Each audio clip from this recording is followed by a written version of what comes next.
The request had already crossed desks, passed through private channels, and reached the point where approval seemed almost inevitable. Then Edward entered the process. One legal confirmation changed the entire direction of the dispute.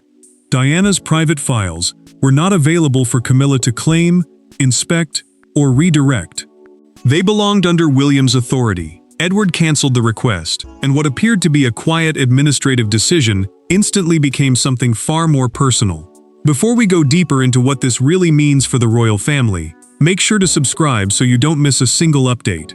Edward read the solicitor's confirmation once, then again, slower the second time. The wording left almost no room for interpretation. The protected Diana archive, a private collection of correspondence, records, and personal material kept outside normal household circulation, could not be released through ordinary palace channels.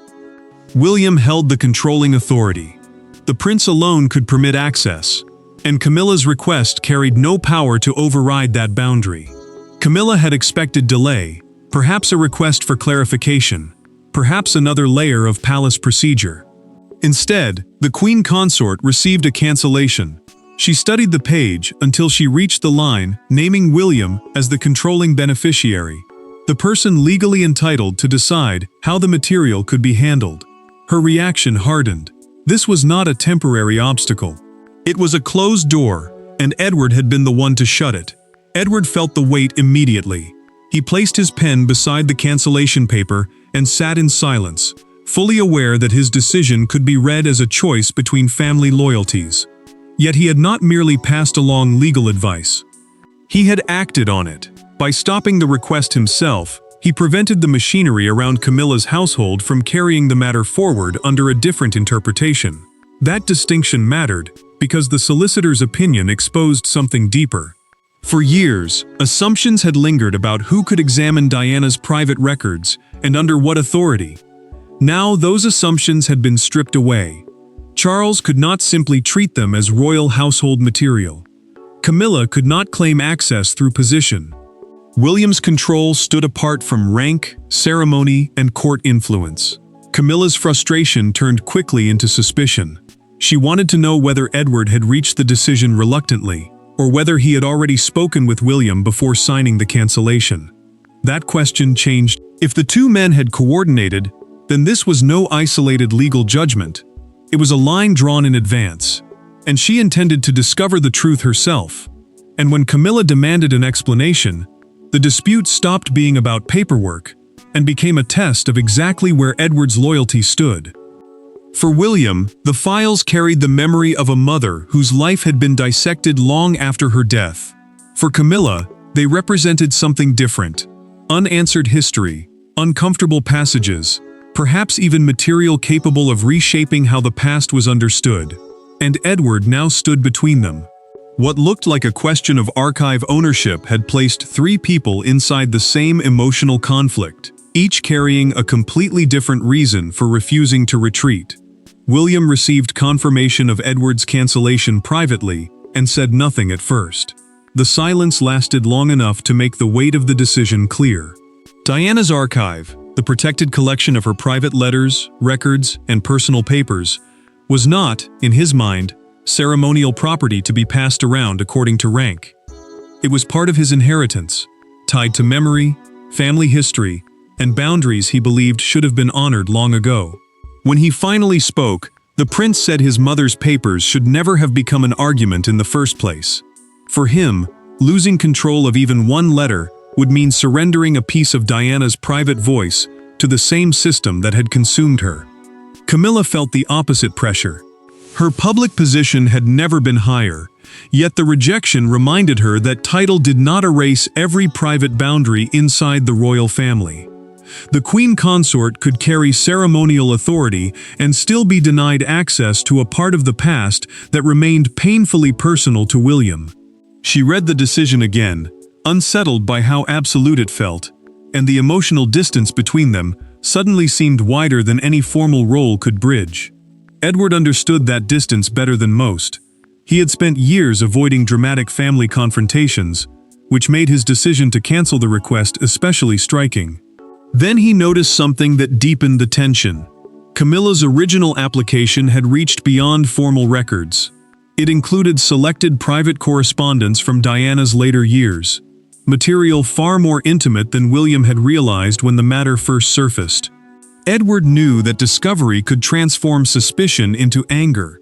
William learned the full scope only after the cancellation had already been signed. His reaction changed immediately.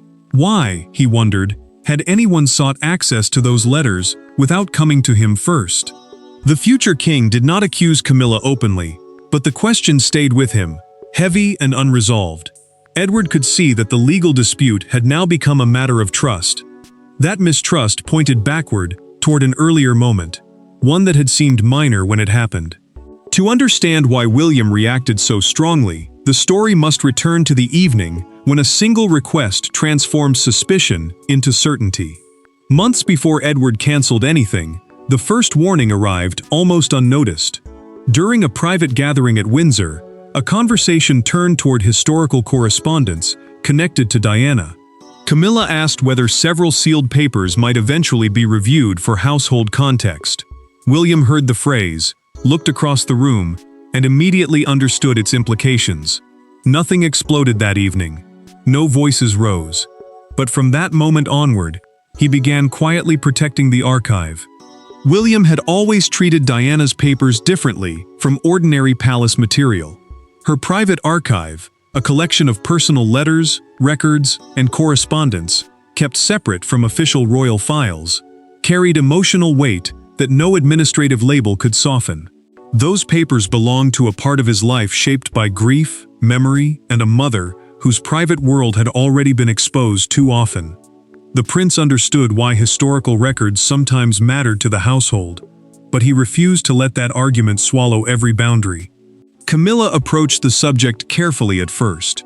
She framed her interest as administrative, suggesting that selected correspondence might help explain older decisions affecting people still connected to the royal household. Yet the queen consort's wording unsettled William. To him, Diana's letters were suddenly being discussed like another resource to be reviewed, categorized, and absorbed into palace business. Edward noticed the change immediately. He watched the future king become quieter, and he understood that this was no ordinary disagreement over access. Then came the moment that changed everything. Camilla asked whether a sealed group of Diana's letters could be examined by her household advisors. William answered without hesitation, no. He told her that nothing connected to his mother's private papers was to be released without his written authorization. The prince did not raise his voice, but the firmness of the refusal left no doubt. Edward heard every word, and he knew the line had just been drawn. That instruction would matter far more than anyone realized that night. When solicitors later examined the ownership structure, they found that William's written restriction matched the legal framework already protecting the archive. His boundary was not merely emotional, it was enforceable. Months later, Camilla submitted a formal request using language Edward recognized almost instantly. He remembered the dinner, he remembered William's refusal, and he understood that the quiet disagreement had returned with higher stakes, sharper consequences, and almost no room left for compromise. This time, there would be no polite dinner table refusal, because Camilla wanted Edward to explain his cancellation directly to her face. Camilla did not send another note. She went directly to Edward. Behind a closed door, with no large circle of aides to soften the exchange, she asked one question. Why had he personally canceled her request, instead of allowing the matter to continue through normal channels? Edward did not raise his voice. He simply repeated what the solicitors had confirmed. The files belonged to William. And then the conversation became painfully personal. Edward entered carrying both the legal confirmation and the cancellation order, prepared for resistance, but determined not to turn the meeting into a wider family rupture. The solicitor's letter, a formal legal opinion explaining who had authority over the private material, was clear enough to leave almost no room for compromise. Camilla believed her request had been about historical clarity, not ownership. To the queen consort, the refusal felt less like procedure and more like a public position being quietly stripped of power behind closed doors. Camilla leaned into the question she had clearly been holding back. Did Edward truly believe she could not be trusted with Diana's papers? He answered carefully, but without retreat. Trust, he said, was not the issue. Authority was. William controlled access, and no royal title could change that fact. The calmness in Edward's voice only sharpened her frustration. She had expected hesitation, perhaps apology, perhaps some acknowledgement that her position should carry weight. Instead, he remained almost painfully composed. Edward then placed the solicitor's letter on the table and pointed to the clause that mattered most. Household privilege, the practical access sometimes granted to senior royal offices for official work, could not be used to override private ownership. Camilla read the wording and immediately understood what it meant. Her rank could open many doors, but not this one. The decision was not simply Edward's interpretation. It rested on something stronger. Camilla's anger changed when he explained the final detail. William had already issued written instructions restricting access to Diana's private material months earlier. The prince had not reacted suddenly to her latest request. He had prepared for this possibility before the formal application was ever submitted. Edward watched her absorb that truth, and for the first time the confrontation lost some of its heat. Camilla left with a different understanding of the battle she was facing. Edward had cancelled the request, but he had not built the barrier. William had done that long before. And that realization shifted attention from the man who cancelled the request to the man whose authority had made cancellation unavoidable. William did not need to challenge Camilla publicly. He did not need to issue an angry order or gather allies around him. The power had already been established quietly, through inheritance language, private ownership, and instructions governing Diana's personal archive. Yet legal control was only half the story. The deeper question was why the future king had guarded these files so carefully, and why Edward was willing to stand behind him when the pressure intensified. William studied the request alone, and the language unsettled him more with every line. Diana's private papers were not state material. Solicitors had drawn that distinction clearly. State material belonged to official royal business, while these records remained controlled personal documents tied to private inheritance. That difference mattered because it meant no ordinary royal office could simply claim access. The prince's authority rested on beneficiary rights and earlier written restrictions covering disclosure, review, duplication, and household access. For William, that distinction carried a second meaning. If one exception were granted now, future requests could turn his mother's most private words into something endlessly reopened, whenever palace interests demanded explanation. William slowed when he reached references to correspondence from one of the most painful periods of his mother's life. The request was not confined to harmless historical notes. It reached into exchanges written during Diana's royal separation, a period loaded with private conflict and emotional damage. He understood instantly why the wording disturbed him. What others might call historical context, he saw as deeply personal testimony belonging to a woman who had already lost too much control over her own story. Edward later spoke to him privately and made his position clear. He had cancelled the request because allowing it to continue would have meant ignoring both the legal opinion and William's explicit instructions. The Duke of Edinburgh, the title held by the king's younger brother and used for his senior royal role, had chosen a difficult path, but he did not pretend the decision was neutral. He knew exactly whose boundary he was enforcing. William then made the choice that removed the last possibility of compromise. He refused even a limited review, no selected pages, no controlled summary, no temporary access for Camilla's advisors. The future king decided that avoiding another family confrontation mattered less than protecting Diana's archive from becoming negotiable. That refusal changed the balance immediately. Camilla's household was told to end every further attempt to obtain the material, and Edward's cancellation became more than a signed decision. It became the practical enforcement of William's authority. By the following morning, the cancellation was no longer merely Edward's decision. It had become an enforced boundary across the royal household. The consequence arrived without ceremony. Camilla's staff received a simple instruction: no further requests concerning Diana's private files were to be processed without William's written approval. For the Queen Consort, the message was devastating precisely because it was so unemotional. No accusation accompanied it. No public rebuke was necessary. A door had simply been closed, and everyone around her understood that she no longer possessed any root around the man protecting it. Camilla read the new instruction alone, and felt the meaning settle slowly. Palace administrators had withdrawn the pending archive inquiry, meaning the request still moving through official channels was now completely stopped. Her office was also told not to contact the custodians, the people responsible for holding and protecting the private records, directly. She folded the paper once, placed it down, and quietly asked her private secretary to leave. For several minutes, the Queen Consort remained alone, with a decision that felt colder than any argument. Edward felt the cost almost immediately. He learned that Camilla did not view his cancellation simply as obedience to legal advice. She believed he had chosen William over her. That accusation troubled him, because the decision had never felt like a family vote. He had followed the solicitor's conclusion, and the prince's existing authority, yet he understood how brutally simple the outcome looked from her side. One royal had asked. Another had refused. Edward had enforced the refusal. Camilla then searched for the one intervention that might still change everything. Could Charles reverse it? The answer brought another humiliation. The king could not simply order the papers released because they were not under his personal control.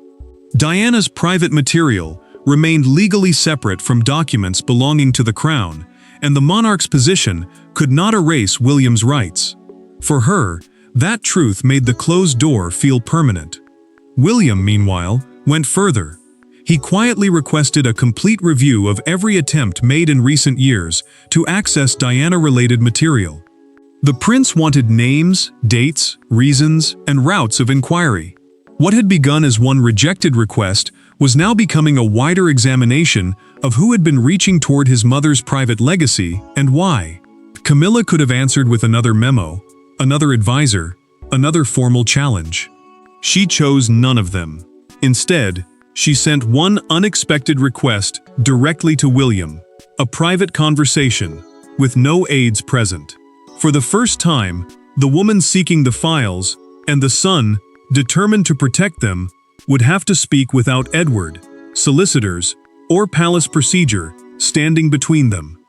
There were no lawyers in the room, no household secretaries, no Edward carrying documents between opposing sides. Camilla faced William directly and told him she had never intended to take ownership of Diana's past. The prince listened, but he did not soften immediately. For him, intent was no longer enough. Too many boundaries had already been tested. What followed was not a shouting match, but something more difficult. Two people finally saying what the files represented to them. Camilla spoke first, and tried to strip the argument back to motive. She said her interest had been historical context, especially correspondence involving people still connected to the royal household. That phrase mattered, because royal household records are materials used to support official duties and ongoing administration, while Diana's private papers sat outside that ordinary system. The Queen Consort insisted she had never wanted ownership, she wanted understanding. But even as she said it, she knew William was hearing something deeper. William answered without anger. Private family material, he said, could not become an administrative tool simply because history remained uncomfortable. The prince had spent years watching fragments of his mother's life become public property in everything but name, and he refused to allow the same pattern inside the family. He told Camilla this was not punishment. It was protection for something belonging to Diana that could no longer defend its own boundaries. Camilla finally admitted what the rejection had done to her. It felt, she said, like confirmation that one part of royal history would always remain closed to her, no matter her title, service, or place beside the king. The Queen Consort did not demand sympathy, but the admission changed the temperature between them. William understood the wound, yet he did not retreat from the decision. Camilla then asked for one compromise, a controlled summary, stripped of intimate detail, containing only the historical points her household claimed it needed. William refused. No excerpts, no summaries, no selective review. The future king chose a complete boundary because any exception, however small, could become the argument for another one later. That answer ended the dispute more clearly than any solicitor's letter had. Camilla finally accepted that Edward's cancellation had not been a personal attack. He had enforced a decision William had already made and was prepared to defend himself. Camilla left first. William followed later. Inside the palace, the conflict had reached its emotional end. But beyond those walls, the story was already moving. Neither understood how quickly that public judgment would arrive. And once the dispute escaped the palace walls, a private question about Diana's papers became a public judgment on memory, loyalty, and royal power. By morning, the argument had left private corridors and entered the national conversation. The story was no longer simply that Camilla had been denied access. What captured attention was the symbolism. Edward had stopped the request, solicitors had confirmed William's authority, and Diana's papers remained beyond the queen consort's reach. For a public still emotionally connected to the late princess, the legal ruling instantly became something larger than an archive dispute. William understood almost immediately that the story had changed shape. Broadcasters framed it as a collision between royal title and personal inheritance, meaning the queen consort's official standing was being measured against the prince's private rights over his mother's legacy. Palace communications responded carefully, confirming only that existing archival arrangements were being respected and that no further action was required. That restraint mattered because any stronger statement risked turning a family boundary into an open institutional war. Edward watched the coverage in silence. His decision had been administrative, precise, and rooted in legal advice, yet the public now saw something far more dramatic: a brother of the king standing behind William at a moment involving Diana. The Duke knew that interpretation carried emotional force he had never intended to create. Still, he did not retreat. The cancellation remained in place, and his refusal to soften it only strengthened the impression that the prince was not standing alone. William felt a different kind of discomfort. He had fought to keep his mother's private words from becoming another public spectacle, only to watch the dispute itself become one. The future king remained composed, but the irony cut deeply. Every headline about protecting Diana's privacy was also dragging her name back into another royal confrontation. Then one public moment captured everything. Outside Kensington Palace, visitors began leaving fresh flowers near Diana's memorial gates, while a major morning newspaper appeared with 4 blunt words across its front page: "William keeps Diana's papers." The image spread quickly. For many, the dispute no longer looked like a technical argument about records. It looked like a son defending the final private territory of his mother's life. By evening, commentary increasingly described Edward's intervention as a rare display of solidarity with William. Camilla's request had failed legally, but the public reaction made the emotional consequence even harder to ignore. The argument had settled around one powerful conclusion: rank had not defeated inheritance. The paperwork had been resolved, the request cancelled, and the public had chosen its symbolism, leaving only the emotional verdict inside the monarchy. In the end, there was no dramatic seizure of documents, no reversal from Charles, and no second attempt from Camilla. Edward's cancellation remained in force, the solicitor's conclusion remained unchanged, and William retained control of Diana's private files. Yet the true consequence was not contained in legal language. It was found in what each person finally understood. Royal rank could command ceremony, households, and precedence, but it could not erase personal boundaries surrounding grief. Edward closed the matter with the same calm firmness that had defined his decision from the beginning.